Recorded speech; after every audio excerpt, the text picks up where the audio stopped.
Fair enough. With that, let's head up to, I know you wanted to go to Long Are you going Island. to declare a war right now? Shut up. Let's welcome back to the program. It's been a long, long time, Miesha Tate. Miesha, how are you? Hello. Excellent. Thank you for having me. We appreciate your time. Before we talk about Saturday, as a big fan of Big Brother, and I've tried to get on it numerous times, talk about that experience of being on Big Brother. Oh, what a crazy experience. I mean, I could not personally, honestly recommend it to you because it is wild. I have heard from the true professionals of the industry that is the most difficult show to be on because you're isolated from the world for an entire month. No communication in, no communication out. And I've got two littles at home, so a 2-year-old and a 4-year-old. It was really tough for me as a mom, but I think for anyone it would be difficult because they just, man, they got you up at 3 a.m. doing interviews. You don't go outside pretty much the whole time you're there. You don't see the outdoors or the daylight anyways. And it's tough. It's grueling, but you know what? I realized from that show that I was born to compete. It wasn't even fighting that told me I was born to compete. It was that show because that was full of all crazy curveballs and, I'm proud to say I won it. As we watched, and let me say this, I have a 36 and a 29-year-old, and I'd love to get away for a month. So, I mean, I think it would be great. Well, for you, that might be a little different then. But exactly.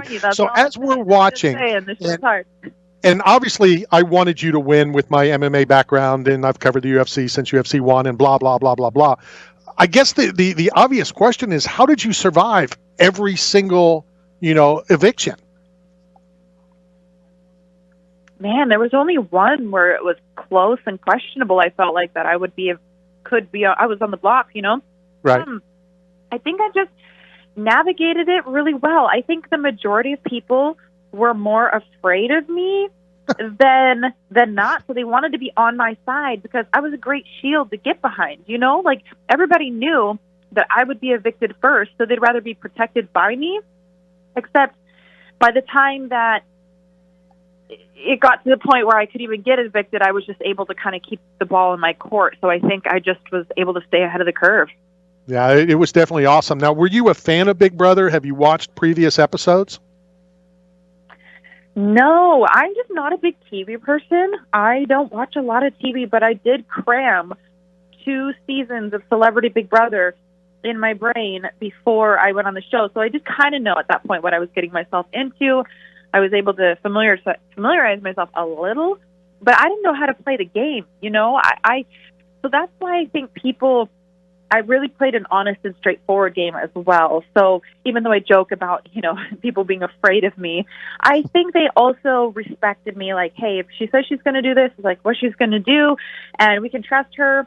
She's not like lying to us. So, it was good to be on my side, I think, for the majority of the house that was on my side.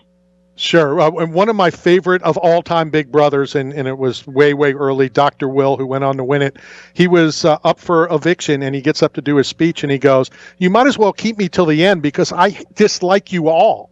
So I'm the one that needs to go to the finals," and he went to the finals and won. Wow. See, I mean, That's what I'm saying. I think there's something, too, that, like, having the honesty factor, even if people don't like what they're going to hear, when you're playing a game like that's a social experiment, you kind of want to work with the people who you know what you're going to get. You don't want to work with the person who's fickle, who lie and telling this person and being mischievous, even though that is a part of the game, too. I mean, it is a game. People sometimes forget to realize, like, we're in a house playing a game and trying to, to beat each other for a big lump sum of money. So it can be like that, but it wasn't the way that I played the game. So it worked out for me. Not knowing how to play, I guess, was to my benefit. It definitely worked out for you and for the sport that we all love. Speaking of which, on Saturday, you're back in the octagon for your 3rd fight since returning. I'm curious, does it feel different? Like, did the fight 2 fights ago feel different? Obviously a long career, but after, walking away and then coming back? Oh, yeah. I mean, it was so much more enjoyable. I figured out that I really struggled with identity, before and when I retired. I was like, I am Miesha Tate, the fighter. That's who I am. Now it's what I do. Who I am is myself. I'm a mother. I'm an entrepreneur. I'm a businesswoman. I'm doing all these things, but it's like being a fighter is a part of that. It's where I get to have my passion explored. It's where I get to test myself. It's where I get to take myself into the deepest, darkest realms of my spirit and soul and pull myself up on my bootstraps and wear my big girl pants when I go in there, But it's not. It doesn't define me. Win or loss no longer defines me, and that was the biggest thing. I wanted to come back and put my best foot forward and take that kind of ugly pressure that I feel like was just taken away from me. I didn't want to bring that into the octagon. And I didn't want to leave with any what ifs. So that's the main reason why I decided to come back, because I do love this sport, and I was turning it into something that I didn't enjoy anymore. And I didn't see a point to that. It's a dangerous sport. If you don't want to be in there, you got to be all the way in or all the way out. So I'm all the way in. So Miesha, I see, along the lines of what you just said about this is what you do, not who you are. Whoever runs your social media campaign, whether it's you or your team, it's phenomenal. Like the way you have memes and you engage and you answer questions, play games. A recent one is, I never, am playing the game. I've never been bungee jumping. And I know Randy has a jumping out of an airplane story with Greg Jackson or almost jumped out of an airplane with Greg Jackson. So, but I think it's awesome to get to know, the fighters and get to know other than just win-loss records and pay-per-views, but to get to know the people behind it. So kudos for that, because I think it's one of the best pages I've seen. Thank you. I really want to change the way that I've represented myself on my social media, because I've been kind of closed book. It's always been just what I wanted people to see. And now I want people to get a sense of who I am and my personality. I want to share these things, and I do enjoy getting on my social media and seeing the other things that people, how they interact with me. And I do read the comments, and I go through, and it doesn't all have to be fight related, because that's not everything that I am, So I want people to see those experiences and kind of just get to know me. That's the point, I think.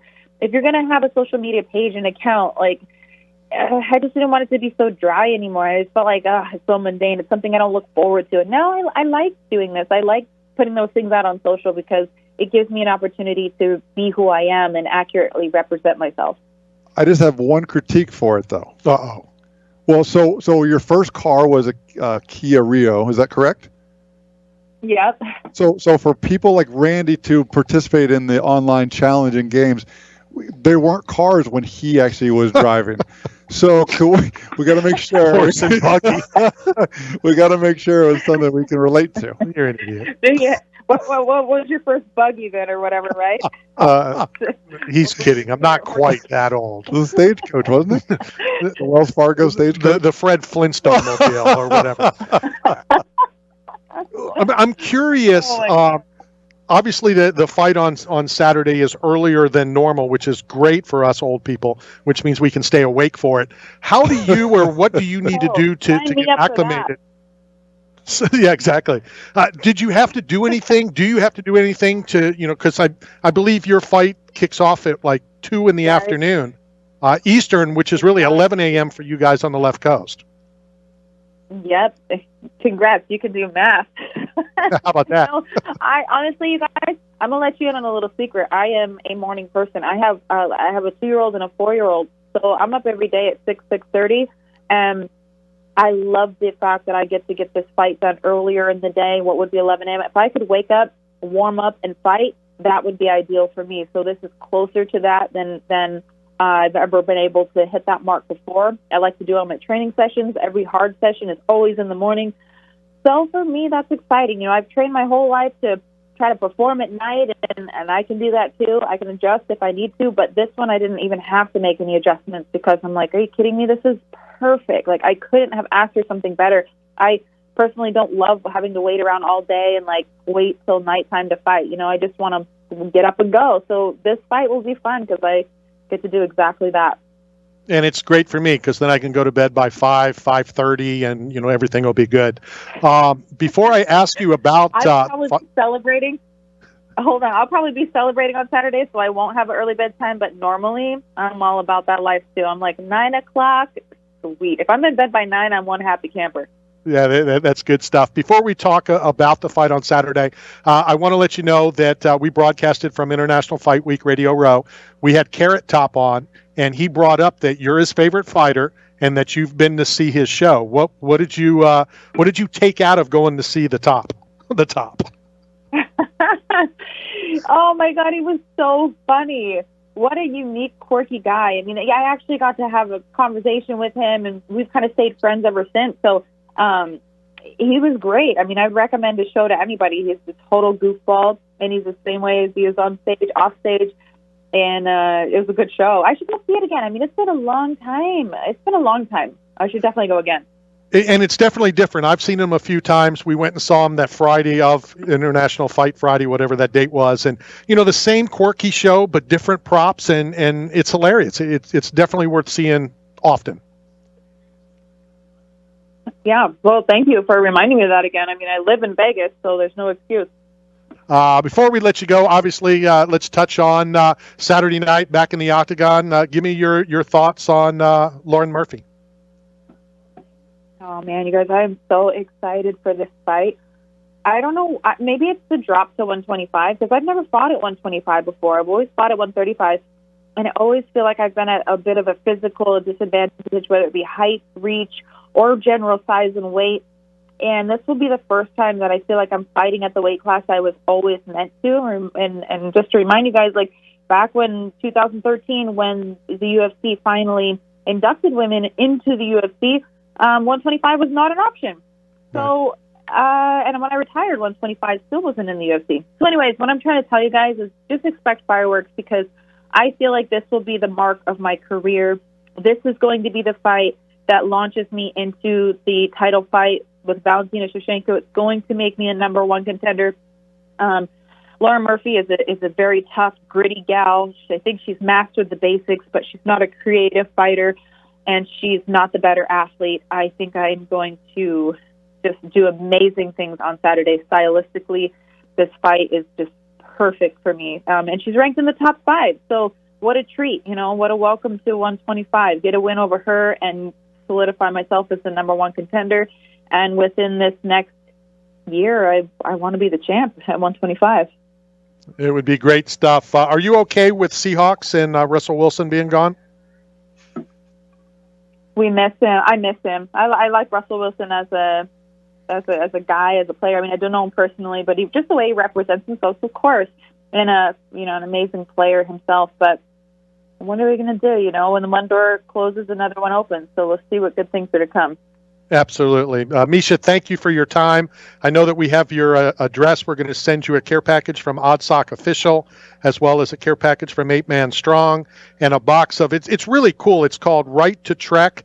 They're bagged foods that are typically for hikers and backpackers, but I eat them in my kitchen at the house. Some of the best mac and cheese you'll ever have, shrimp and grits, all sorts of cool stuff. So we're going to send you some of that as well for coming on with us today. Thank you so much. I appreciate it. Yeah, I'm ready to eat, you guys. It's been a long camp. I'm dropping to 125. I've been on a very strict diet, so send me all the food. Feel free to include cupcakes, because that always makes me very happy. But no, thank you guys, and I do appreciate it. I would send you the cupcakes again, but they sold the company to Hickory Farms. So the owners of Wicked Good Cupcakes are no longer the owners, but I'll make a call to them to see if we can send you more cupcakes again. All right, you guys are the best. Thank you. Thanks for remembering. Have fun on Saturday. Mm-hmm. Awesome. Miesha Tate back on. And how about her remembering the cupcakes we sent? Yeah, that's awesome. how good Wicked Good Cupcakes are. Yeah, I went there. Fentanyl Hall. I went there in Faneuil Hall. I thought it was Fentanyl Hall. No, Faneuil. Oh, Fentanyl Hall's not a different place. You are an idiot. All right, well, we're over. So let's hit a quick break, and we'll return to wherever we are. Tournament to Pizza. This is Knockout Radio, brought to you by 8 Man Strong and Staff Up. We'll be right back.